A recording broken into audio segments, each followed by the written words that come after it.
Hi guys, good morning. Um, so this is another series that I'm going to be speaking about. Yet another topic in addiction recovery. So in my previous video, I gave you a brief introduction. Um, I also gave you my own experience with mood altering substances, or basically my experience with substance use disorder. Yeah, so in my previous videos, I believe now we are in one page, or to the level of understanding that as I'm speaking to you today, this marks my 8th year sober. I am so much in um excited because 8 years sober, it's not easy. People try and fall within the first month, try and fall within the first year, try and fall within the fourth year. So it's 8 years sober is something that is really important to me, and to a lot of people that are close to me, friends and family, my own family. Um, it's it's something that they don't take for granted, and pretty a lot of work has been done to um, staying sober 8 years now, without any episode of bouncing back to the youth. So towards the end, or towards the start of winter, I made a decision that from winter I would start making videos on my YouTube and TikTok and social media platforms, at least to teach one or two in regards to recovery, and sobering up. Um, so today I'm going to be speaking about the stages of recovery. So addiction recovery does not just start from nowhere. Uh, Somebody has to identify that they are in a problem. They are in a bad place to start this journey of recovery. So usually the first stage of recovery, and most addicts or most alcoholics will always attest to that, is the pre-contemplation stage. The pre-contemplation stage is the initial stage of recovery. At this stage, the addict usually is still in ambivalence. They are not sure uh, whether to accept they have a problem or not. They are still hanging in there. However, the symptoms and the signs that they're having a drinking or drugging problem usually are present. So at the pre-contemplation stage, one of the major characteristics of that stage is denial. So the addict usually will not accept that they have a problem, even when the signs and symptoms are conspicuous. The second stage is called the contemplation stage. So at this point, the addict is beginning to break out of ambivalence. The addict is making uh, genuine steps towards breaking out of denial and accepting that they could be having a problem, that their drinking is not, or the drugging is not as it used to be. So at this point, the addict is beginning to give recovery a chance. In as much as they haven't given into it physically, but mentally they have begun to give it a chance, to try to allow that conversations to start to happen. So one of the best things at this point is that the addict is already is already thinking about it, is already giving into the conversations surrounding his alcohol and drug use. The third stage is the action stage. So the action stage precedes the contemplation stage. So just like the name is suggesting, the action stage is where the work begins. So at the contemplation stage, conversations have been held with the addict, and the addict in some instances comes to the understanding that they need help in whichever way, whether to go for outpatient therapy or inpatient treatment, or whichever way works. So at this point, at the contemplation stage, the addict begins to embrace whatever conversation that goes around, and that's where plans are made towards him sobering up or her sobering up. So at the action stage, this is where those plans that were being drafted at the contemplation stage are being put into use. So at the action stage, we might run into things like the addict being admitted into an inpatient treatment facility, or the addict beginning to go for therapy sessions, whether they're outpatient or inpatient, or the addict decides to sober up by himself or by herself.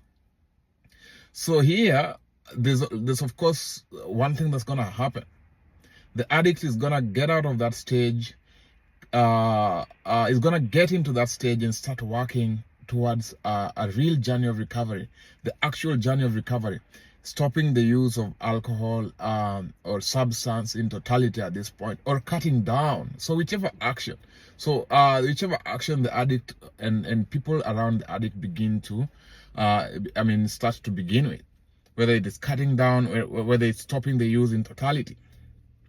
So one of the most conspicuous actions in this stage is the addict gets admitted to an inpatient treatment, and 90% of addicts will get admitted into inpatient treatment at this particular point, because at this point, in most addicts' lives or in most addicts' journey, inpatient treatment usually comes in handy.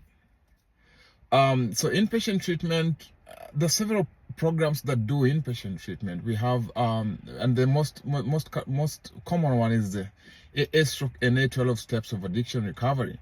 All over the place, you will always hear AA or NA. So at this point, the addict will get admitted into the program, will begin to work the 12 steps of addiction recovery in an inpatient setup.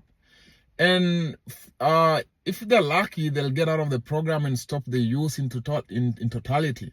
So so basically that's rehab. That's rehab, where they'll get admitted depending on the program's model. Other programs run a 90-day program. Other program run a 60-day program. And again, this depends on severity of addiction. So in most of these programs, like the 90-day program is usually meant for addicts who are not into hard stuff, into hard drugs, like so for example, alcohol is not hard, but again, depending on the severity, it's not given that somebody who's into the use of alcohol or an alcoholic will do a 90-day program. Sometimes the severity is too bad that they might need more than 90 days. And so the standard for alcohol or treatment is usually 90 days, and within 90 days, the fellow has mastered some of the skills, or they have gone into the process of 12 stepping, and by the 90th day, they've in one way or the other achieved what we called in that program, they've received a spiritual awakening to, and the necessary tools that they need to stay clean and sober. it's not, it's not medicine, you know. I mean, if there was a detox for alcoholism, I would take it and give it to the next person, and the next person gives it to the next person. But the secret here is sobering up, stopping the use completely, and abstaining. So when in this programs, nobody's given medicine to stay clean and sober. It's only the self will, and the self will that is rejuvenized, you know, and so a lot of self discovery happens in the settings, and you know, every day work towards a clean and sober kind of a lifestyle. So people who we refer to them as narcotics. So people who are dependent on hard substances, usually marijuana, and the narcotics that we know and that are out there, usually will require a longer time, a longer program. Sometimes the least duration that they'll need in inpatient treatment is 180 days, and this is because the period of withdrawing, because the first stage into sobering up is the withdrawal stage. You find out with there is no similarity between withdrawals from alcohol and withdrawals from narcotics. Alcohol will easily take you 21 days to withdraw, you know, and flush out whatever substance there was in the system. And it's so different with the narcos. Narcos will take a longer time to withdraw. It doesn't, I mean, alcohol would go from anywhere between 14 and 21 days. Narcotics will take more than that to withdraw from the system. And I'm not saying that the treatment stops at withdrawal. Withdrawal is just the first stage. There are other stages that precedes withdrawal stage, you know, the honeymoon stage, you know. So the honeymoon stage, the addict begins to feel really nice about themselves, and at this point, some of them want to leave the program in totality, you know, because they're feeling nice about themselves, you know, and some of them would even want to say that, you know what, I'm not even an alcoholic or an addict, because look at me, I only took 21 days, 30 days, and I'm feeling fine. I'm beginning to put more weight on myself, and you know, and conversations like that. But again, they don't know that is just withdrawal. I mean, that's just the honeymoon stage. So the stage that precedes the honeymoon stage is called the wall. So let me tell you how these things work. So, you know, during the war, I mean, during the withdrawal, between 0 and anywhere between 0 and 14 or 21 days, when the addict is withdrawing from the substances, that's when the body is responding to something as some foreign substance has all of a sudden been taken out or eliminated from the body. So the foreign substance was the substance that the addict was depending on. And we already know at this point that an alcoholic or an addict was dependent on the foreign substance to function. All right, that's what addiction is. Or yeah, that's what dependence to alcohol or drugs are. They're depending on some foreign substance in the name of marijuana, in the name of methadone, in the name of alcohol to function. Without it, you'll see the addict shaking and what have you. So during the withdrawal,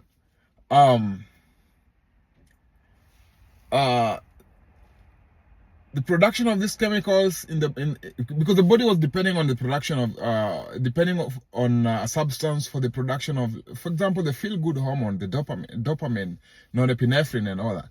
So the body was depending on substance, foreign, to produce them.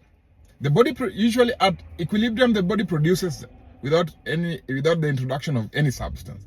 However, when we use a substance or whatever, I mean mood-altering substances, the production becomes high.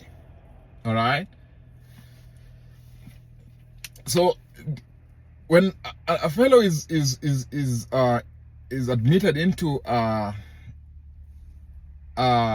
program that does not run any kind of a program that runs on I'm looking for the term, a program that runs I'm looking for the term. If I find it, I'll tell you. Cold Taco. So Cold Taco is a program that you get into the program, and there's nothing that is given to you. So, you know, some programs, you get into the program and they keep giving you whatever substance that you are addicted to in bits. You know, if you are addicted to smoking tobacco and you are smoking 30 packets in a day, so they reduce it. They do a reduction basis. So they say, oh, you're smoking 35, so you're gonna give you 20 for the start, or you're gonna give you 15, so that each day you reduce the smoke. So I am not opposed to such programs. The program I'm talking about today, and the one that I know how to work under or work with, is the cold turkey one. Okay, so the cold turkey, when you're admitted, that was your last experience with substance, you know, and we will want to, I mean, if you're admitted into the program and you're having acute withdrawals, of course there's the department that manages acute withdrawals. But however, so the acute withdrawals will be managed medicinally, you know, the commonly referred to as MAT, medicine assisted therapy, because if you're taking somebody out of methadone, if you're taking somebody out of heroin, which has very, very chronic withdrawals, you got to supplement that. You got to for example, supplement it with methadone, because methadone will bind more competitively to the receptors, and hence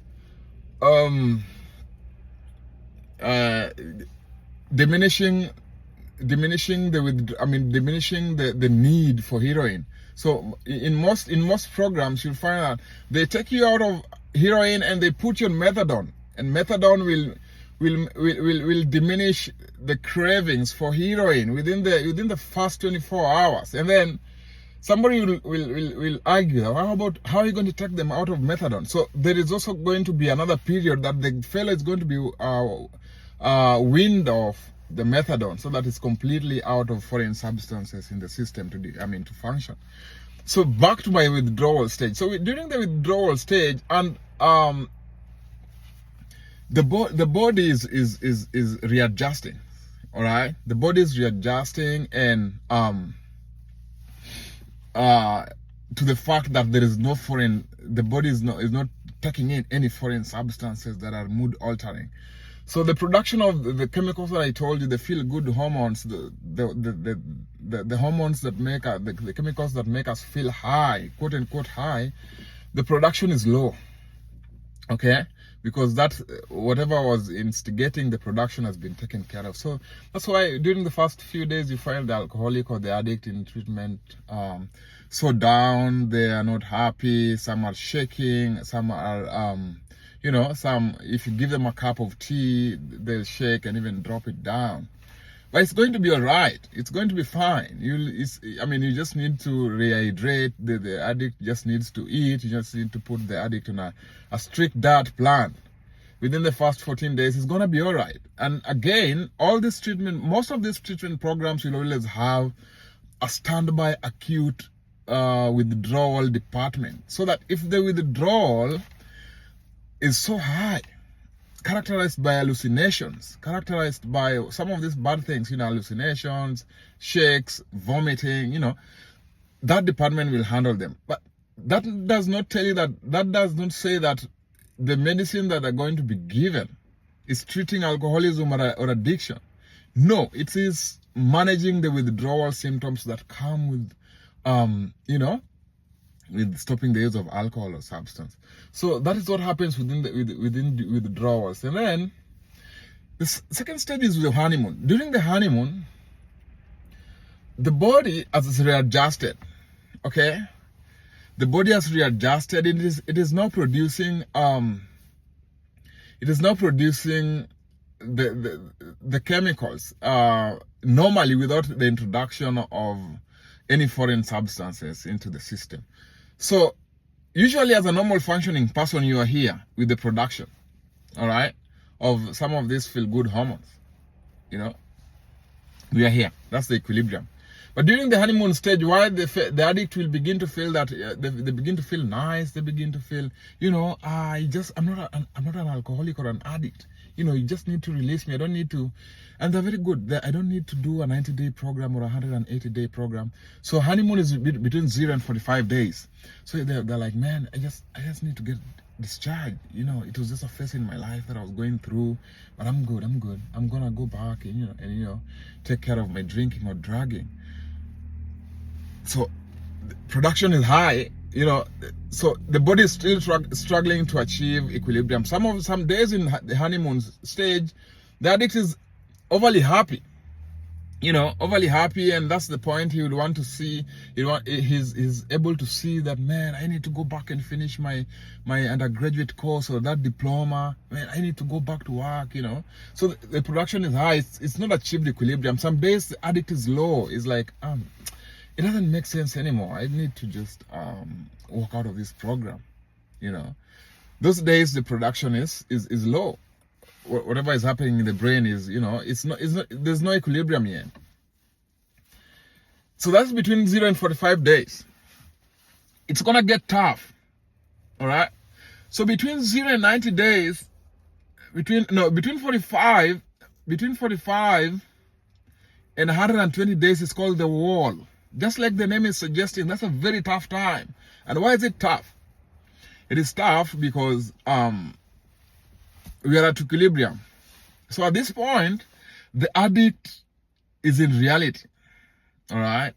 The addict is in reality, and he has struggled all the way from withdrawal stage, is gone to the honeymoon stage, is past that successfully.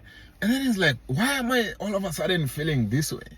This doesn't matter anymore. If it is recovery, it should always be getting better each day. But why am I here now? Why is it feeling this tough? So the reason why it's that tough is because he's at the reality. At this point, he begins to see the things he's lost. At this point, he begins to see the opportunity because he is at the reality. All right? We don't have alcohol in the system for the longest time. There's nothing. There's no drugs in the system. We are functioning normally. All right? And probably dealing with some of these effects that alcohol is left, probably liver cirrhosis, and probably depression. Yeah, so those are probably what they're taking medications for. But at this point, is the equilibrium. He begins to feel, man, I'm in a great problem. So that's reality, and it's common with every person who's walked into the journey of recovery. They're like, man, so many bad things have happened. How am I even going to recover? How am I even going to get a job when I get out of this kind of a treatment? Or, how am I, the hows are so many, that at that point, that's when he begins to realize, man, I made and blew 5 million in a year, or, I caused these accidents.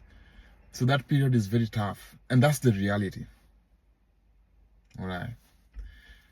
So at this point, for the addict or the alcoholic working, and the good thing is that first 30 days of the wall, because I've told you between 45 and 120.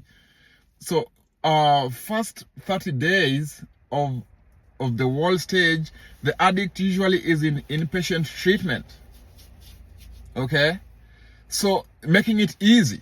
When you're in a controlled environment like an inpatient treatment where there is no alcohol or drugs, recovery becomes very smooth because you're in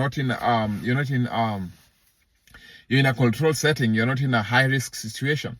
So the final 30 days of the wall, because let's say the addict or the alcoholic is discharged at the 90th day, the next 30 days is gonna be out there within the society, which is not controlled. Everybody is smoking and drinking at their own time and pleasure.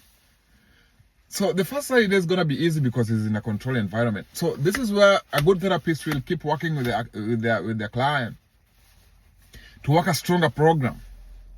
All right. So the addict is supposed to work a stronger program, and to strengthen the resolve. Because at this point they have everything is with the ball is in their court to make it work or to make it work. So good thing is that people pass the wall. I passed the wall successfully without having to use alcohol or drugs. You just need to develop a thicker skin, develop great shock absorbers, and you're gonna be good. All right? As long as you have your eyes on the prize. Even when you get out of there, I'm a bit under the weather. So I mean, when you get discharged from the inpatient treatment,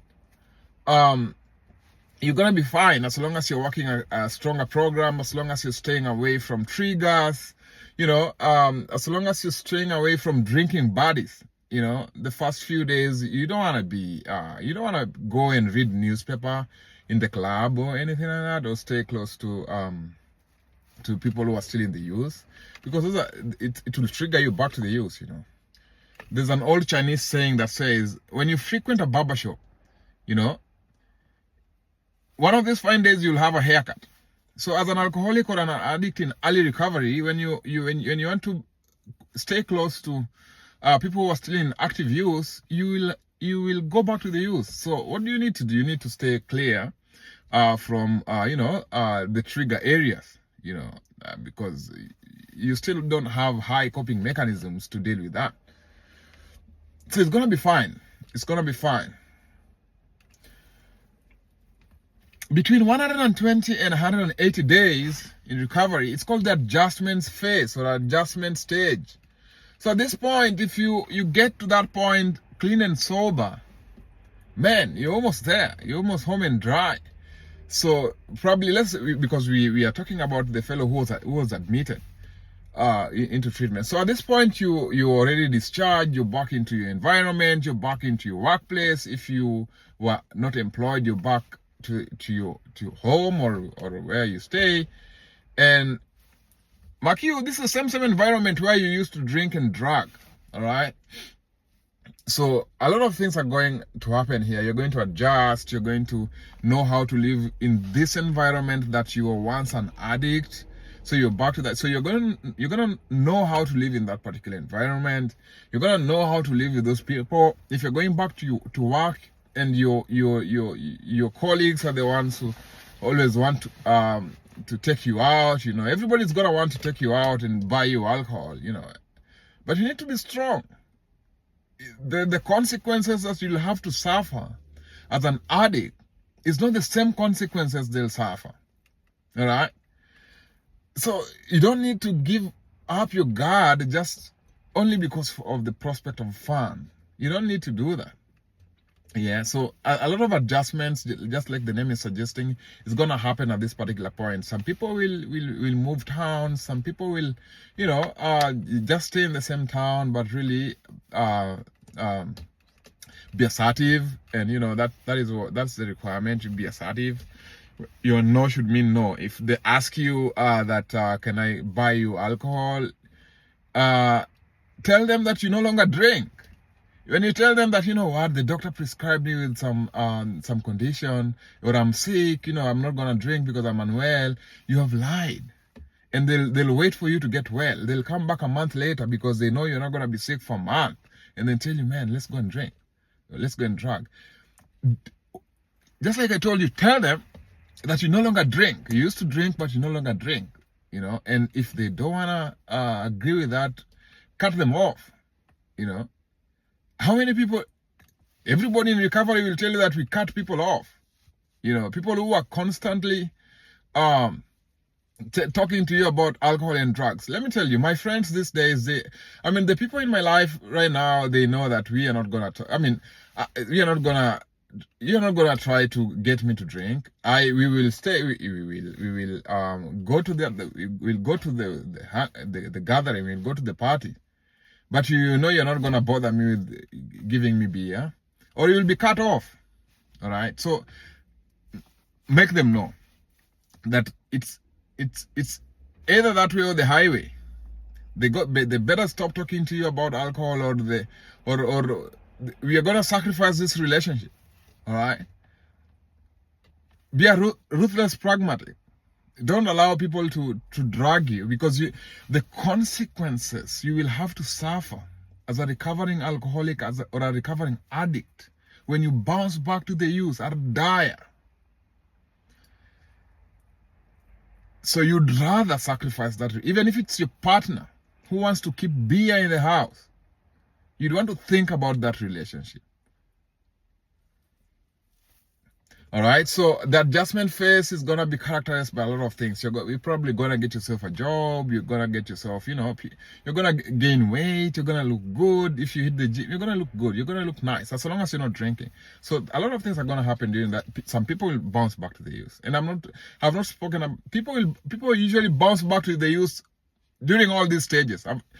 There are relapse cues during all these stages. I will talk about that in another video.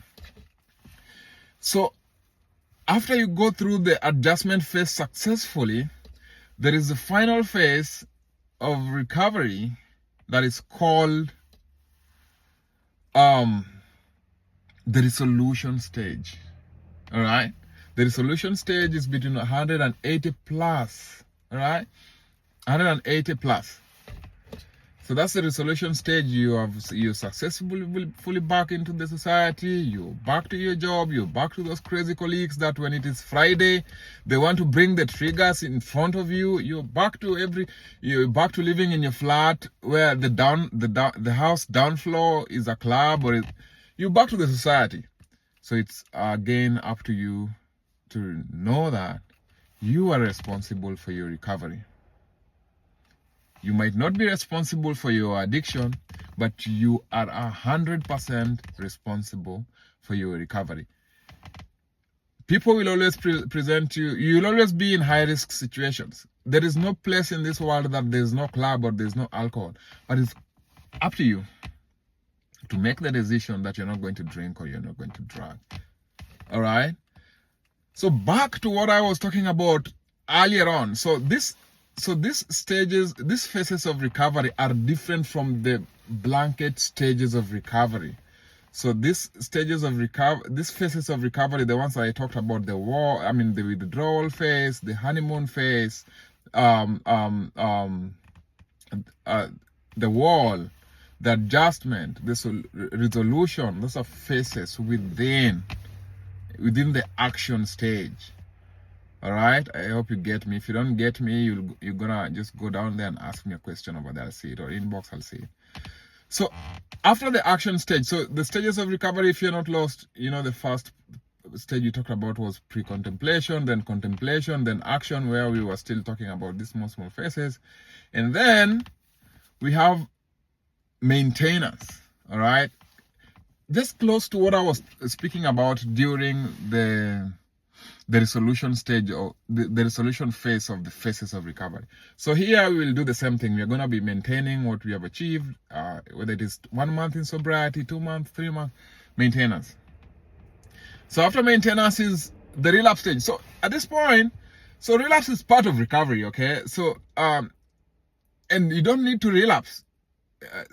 Because somebody would argue, if relapse is part of recovery, then everybody that needs to have relapsed. I didn't relapse. I've never relapsed.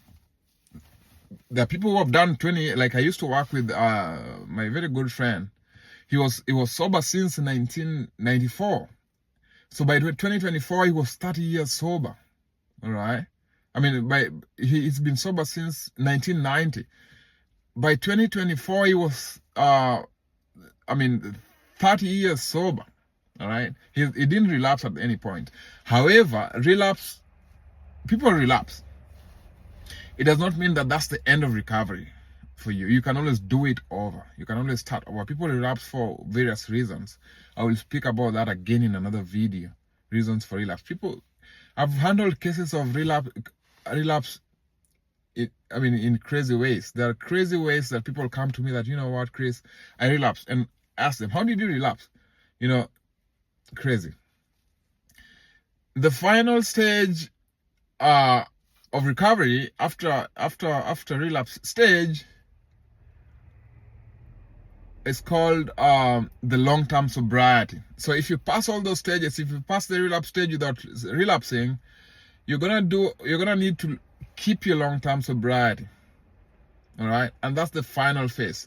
So there are characteristics or things you need to do to keep your long-term sobriety, like staying clear from high-risk situations, working a stronger program. Recovery is a daily oath. You need to be reminding yourself that I'm a recovering alcoholic. I'm a recovering addict. I am 80 years old in recovery, but I'm still a recovering alcoholic. All right? My friend, my colleague I used to work with was 30 years old in recovery, but he's still a recovering. Let me tell you, every alcoholic or every addict is one glass away from insanity, one glass away from madness. That 30 years in recovery can be watered away by a single ounce or a single drop of liquor. So that's why recovery is a daily oath. You need to keep working the program every day. If you know the 12 steps, you need to be 12 stepping on a daily basis. In that way, you're going to live a life that is clean and sober. Thank you very much for joining. I believe this was a bit interactive. It was a bit informative. And not like I'm saying my previous ones have not been informative. No, I was speaking about my journey in my previous videos, and and so we are now on action. We are going to be talking about every nitty-gritty that you need to know to remain clean and sober and live a life that is not characterized by mood altering substance. Thank you very much, and may God bless. Bye-bye.